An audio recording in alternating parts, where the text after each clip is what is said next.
راهی اون مرگ گرفته نمیتونه. بنابراین چی پادشاه باشی و چی وزیر، چی ملا باشی و چی ایشان، چی بای باشی و چی کمبغل، چی جوان باشی و چی پیر، چی تاجیر باشی و چی کم فقیر، فرق ندارد. وقت مهلت بود شد از جانب خدا، نماینده می آید و در گوش انسان صدای میزند: اعوذ بالله من الشیطان الرجیم، یا ایتها النفس المطمئنه ارجعی الى ربك راضیة مرضیه فادخلی فی عبادی وادخلی جنتی. وقت همایی که انسان وقتش بود شد، انسان میمیردگی را وقت ساعت و فرصتش تمام شد، ملائکه از جانب پروردگار می بیاد در گوش او این آیت میخواند: بند خداست، تیاری بین، بند خدا، آماده شو، بند خدا، اکنون لذت دنیا چقدر که استفاده بردی اکنون در دهان تو، در کام تو تلخ میگردد. بنابراین لحاظ رسول اکرم صلی الله علیه وسلم گفتند وقت مرگ می آید خوشترین لذت دنیا در کام انسان تلخ می گردد. بنابراین اگر عزیزان می فرمایند که اگر یک انسان در این روی زمین خدا 1000 سال عمر بیند، در این 1000 سال یگان بار درد سر اقلا نشود، در این 1000 سال اقلا عادی ترین کسل نشود، دندانش درد نکند، گوشم درد نکند، اقلا سر درد نشده باشد مثل فرعون. ندید فرعون کافر درد سر را، حضرت مولای پیرمان میگد، ندید فرعون کافر درد سر را، ندید شدادیانش چشم تر را، به آدم توبه انا ظلمنا. فرعون کافر در طول همین قصال حکومت داریش یگان بار این متکبر ملون اقلا درد سر نشده. و ببینید خداوند چقدر او را عزت داده بود.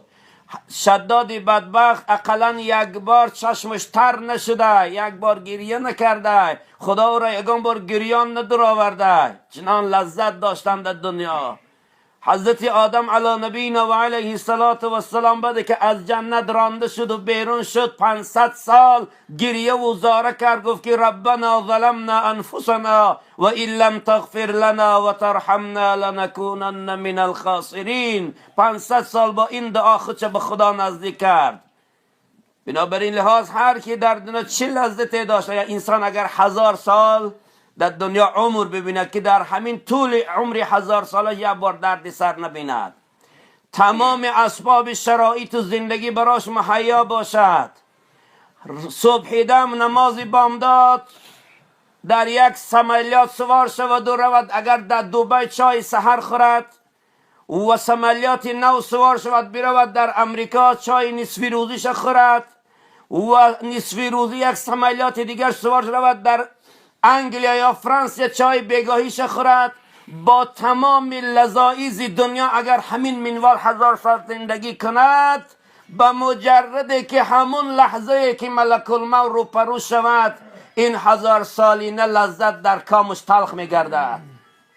به مجرد دیدن عزرائیل، به مجرد که ملک الموت پشت درش بیاید با 2 تا نمایندش میآید، هر وقت که ملک الموت عزرائیل علی نبینا و علیه السلام برای قبض روح بنده مؤمن یا فاسق می بیاد، 2 تا ملائکه از جانب خدا همراه شد، یکی ملائکه رحمت، دیگر ملائکه عذاب.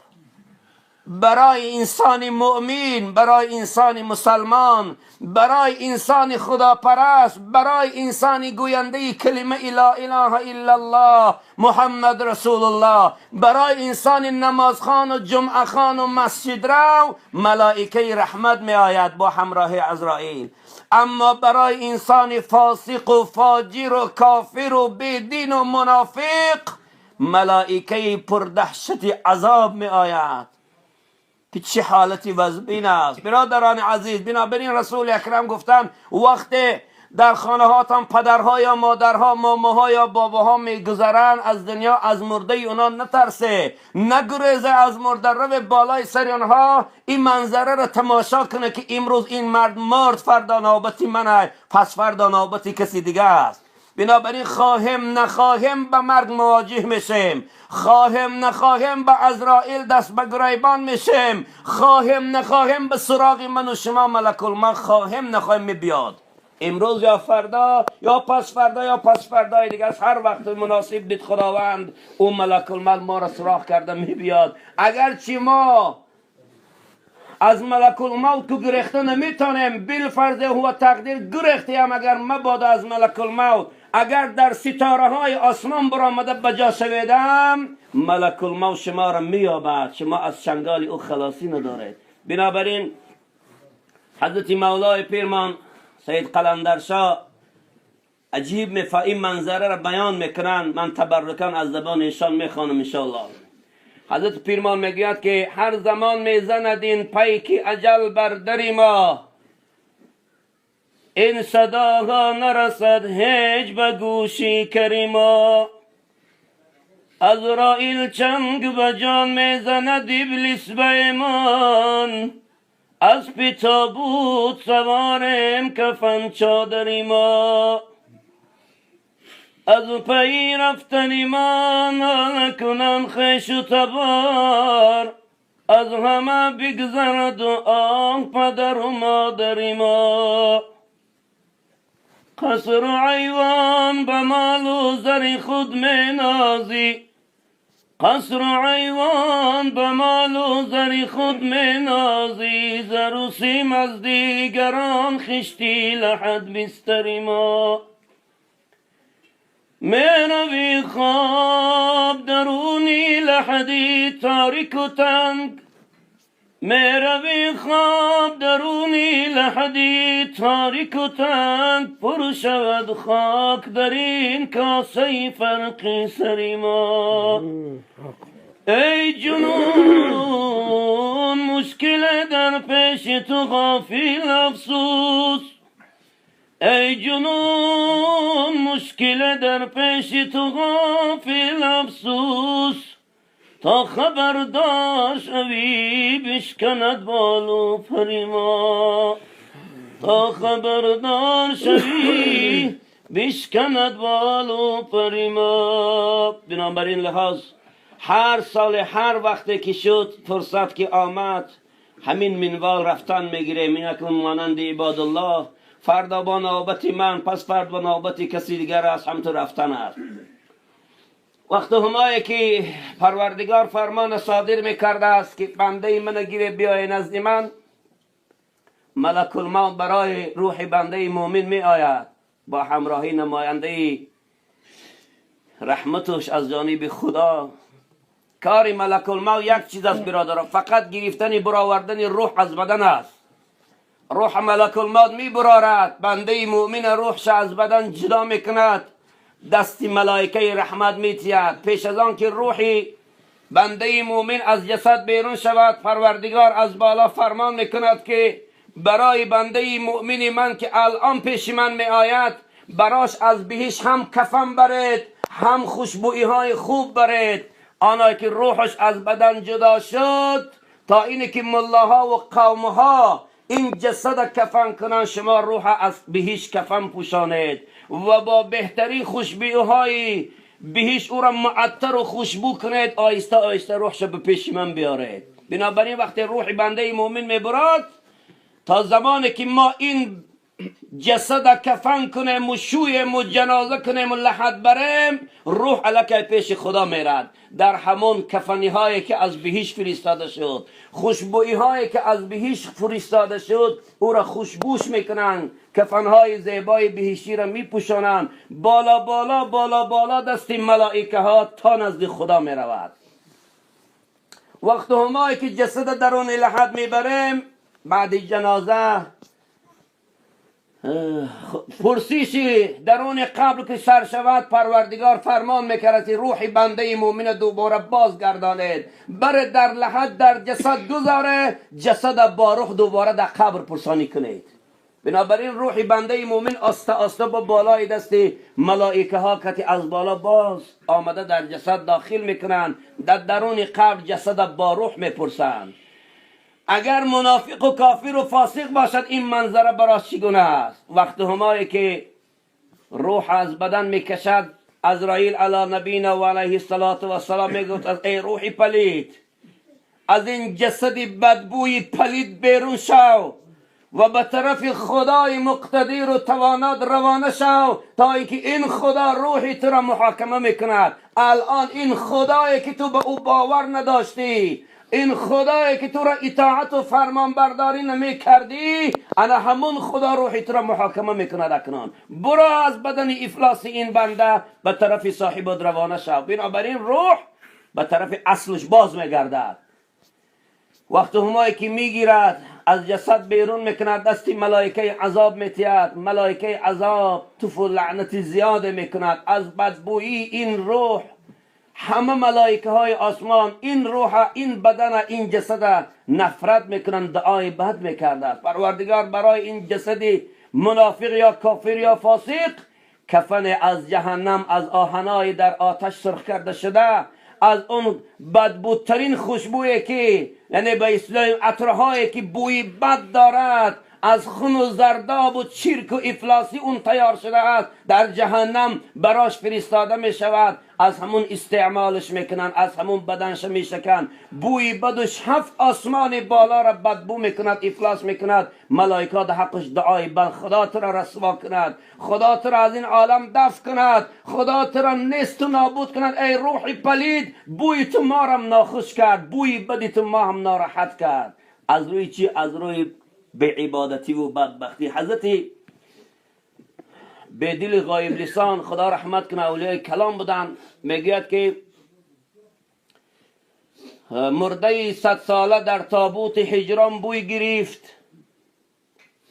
مرده 100 ساله در تابوت هجران بوی گرفت. مردشوی حسن کجا است که زنده برگورش کند. خیلی دوم مصر شعر است لیکن مفهوم و معنای بسیار وزبین داره برادر عزیز. مرده 100 ساله در تابوت هجران بوی گرفت. شما تعجب میکنه که چخیل مرده در درون تابوت بو میگه. این نیست.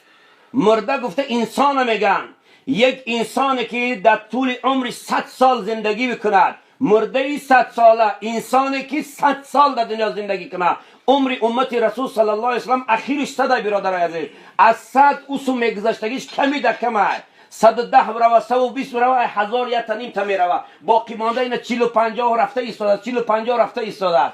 لیکن اگر مبادا یه انسان 100 سال در همین زمین زندگی کند، مرده 100 ساله، انسانی که 100 سال زندگی در تابوت هجران، تابوت گفته معنی بدن میگن، تابوت هجران بوی گرفت. چی بوی گرفت؟ روح انسان بوی میگیرد.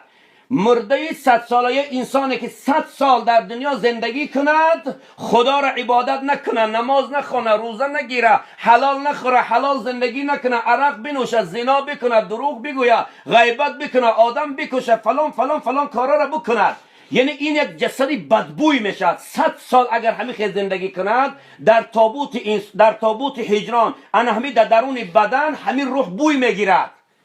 مردشوی حسن کجا است که زنده برگورش کند. یعنی حضرت مولا میگه که مردشوی حسن گفته که غساله نمیگه، میگه مردشوی کنیه واعظ، کنیه داملای حق گو، کنیه سخنور سخنگویی که به آیت قرآن، به احادیث پیامبر صلی الله علیه وسلم، به امر معروف به نهی منکر این بدن افلاس بشوه و تازه کنه، دوباره در همین بدنش گذارد.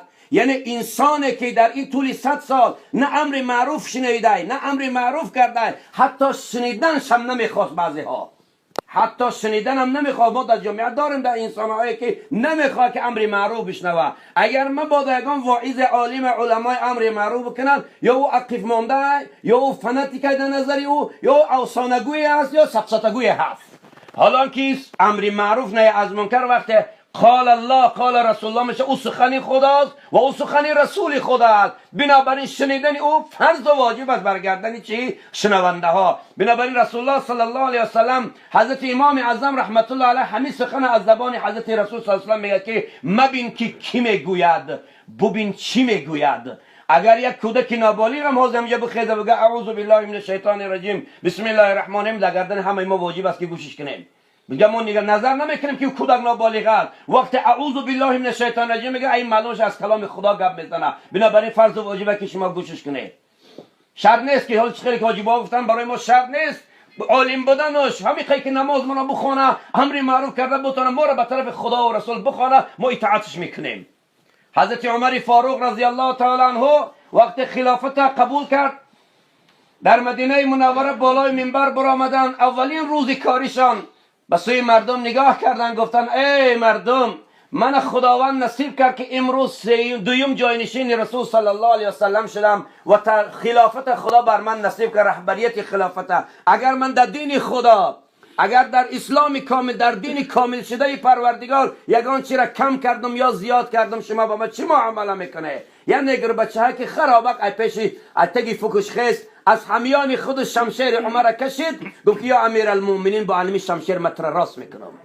احسنتم بارک الله گفت. بنابراین لحاظ من و شما با بنده خدا هستیم، همه حالت اطاعت از الله باید داشته باشیم، همه حالت اطاعت رب و پروردگار بکنیم. مبادا که مرگ بیاید به نزد من و شما دست خالی نریم. به همین خاطر میرزا عبدالقادر بدی میگه مردشوی حسن کجاست که زنده بر گورش کند، همین روح بگیرد تاب بتید، تازه بکند، اصلاحش بکند در دنیا، به صلاح ابدیش بیارد، دوباره در همین جسد بدرد تا روزی که مرگ ایره بگیره به تای خاک ببرد. بنابراین جسدی که اگر بدون اطاعت خدا و رسول نزد درون خاک می رود، وای بر حالش است برادران عزیز. بنابراین رسول صلی الله علیه وسلم گفتن که 4 خصلت است که باید در انسان باید باشد. 4 خصلت، از این 4 خصلت باید انسان مسلمان استفاده کرد. چون من و شما بنده الله هستیم، الله سبب آفرینیش هم در قرآن بیان کرد. چرا خداوند من و شما را انسان آفرید؟ اعوذ بالله من الشیطان الرجیم و ما خلقت الجن والانس الا لیعبدون. ما نیافریدیم انسان و جن را مگر برای عبادت و بندگی. خداوند تکلیف بندگی را فقط برای انسان و جن عطا کرد، اما باقی مانده مخلوقات کره زمین ذکر خدا میکنند، اما عبادت و بندگی را، تکلیف بندگی را فقط بالای 2 صنف مخلوق گذاشته که انسان دیگر جن. من و شما تکلیف بندگی داریم، باید عبادت خدا را بکنیم، از خدا بترسیم، خدا را شاکر و صابر و عابد باشیم. این 4 خصلت همچون بنده چی است برادرای عزیز؟ یکم بنده، دعوای بندگی داریم، باید عابد باشیم، یعنی عبادتگر، خدا را عبادت بکنیم. خدایی که لا اله الا الله میشناسیم شه، خدایی که قل هو الله احد میشناسیم شه، خدایی که الله الصمد میشناسیم شه، خدایی که بی نیاز است، بی مثل است، بی مانند است، او بزرگ است، مقتدر است، جبار است، قهار است، ستار است، حکیم است، حاکم است، رحمان و رحیم است. با همین صفاتای بزرگ که خدا را میشناسیم، این خدا را باید عبادت کنیم.